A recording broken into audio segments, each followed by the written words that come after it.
When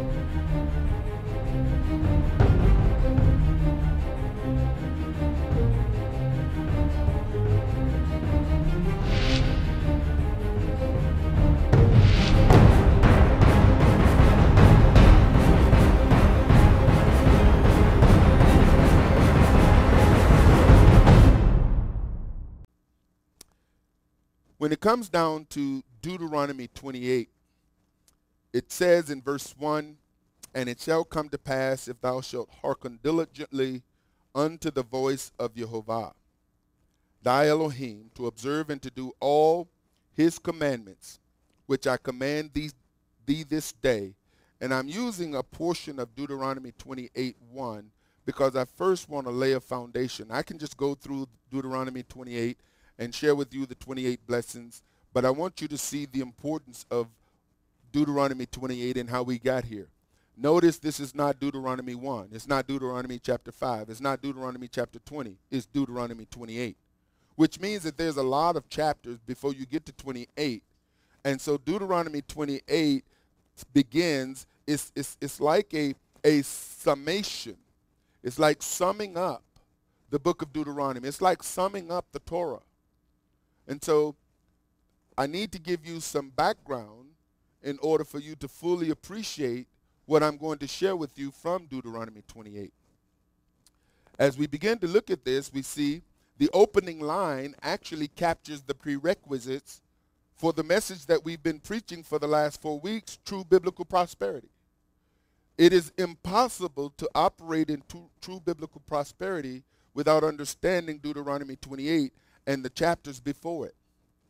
It shows us why the prosperity gospel does not work. And there's many of us who have sown lots and lots of money in the prosperity message in churches and congregations with the hope of seeing the blessings of Jehovah, the wealth of the wicked, and all of the things that we've been promised from theology, from doctrines, from preachers.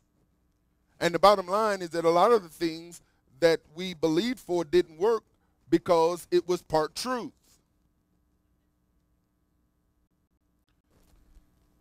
With that, from this verse, I want to give you 5 reasons why the prosperity gospel does not work. 1, the prosperity gospel is based on a false gospel that teaches Jesus died so you can have it all.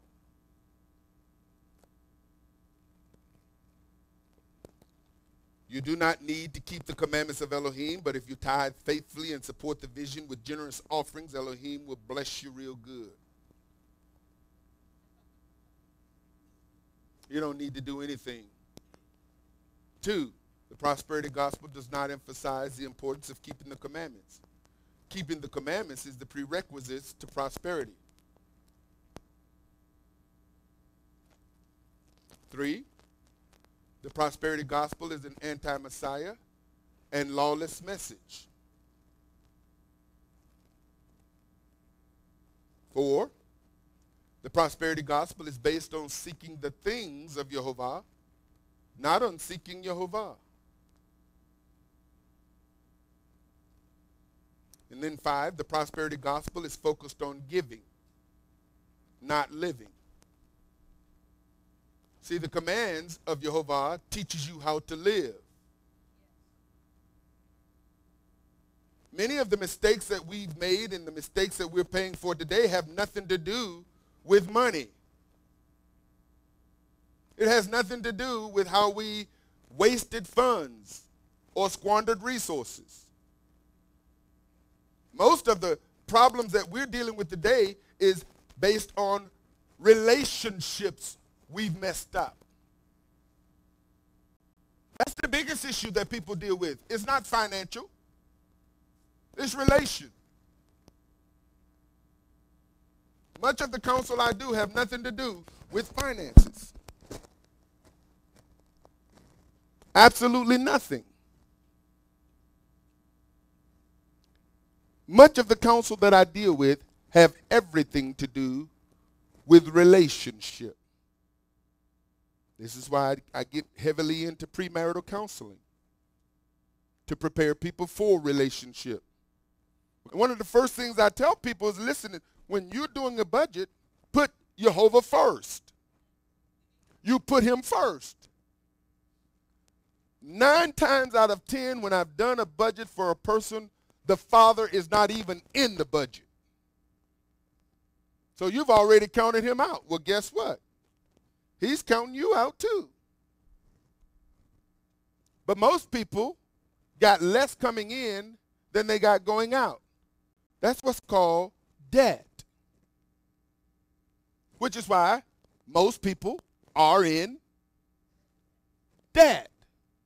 Now, Torah tells us that we're supposed to be lenders.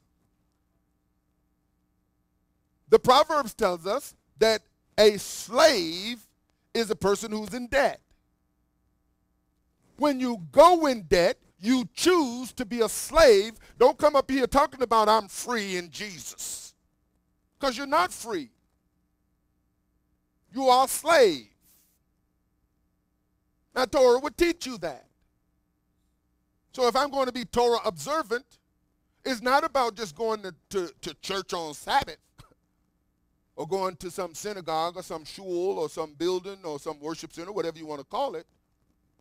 It's about how do I live my life 7 days a week, 24 hours a day, being in constant guard over my mind, over my thoughts, and not letting circumstances or people get in my head, disrupt my peace, mess up my thinking, and cause me to do and say stuff that is going to violate his command, which ultimately puts him at odds with me. You see. But if I'm not diligent about it, if I'm not aware of it 24 hours a day, 7 days a week, I'm going to find myself in places I'm not supposed to be, with people I'm not supposed to be with, doing things that I'm going to pay for later.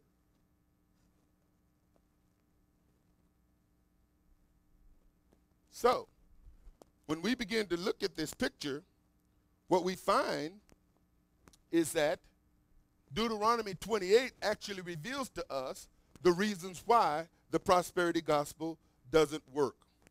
The only people who benefit from the prosperity gospel were those who preached it. They're the only ones. Because after all, you're giving them your money. However, Jehovah reveals the secret to prosperity in Deuteronomy 28. For more information, visit www.arthurbaileyministries.com or call 704-469-3345. This program is made possible through financial contributions from viewers like you. Thank you.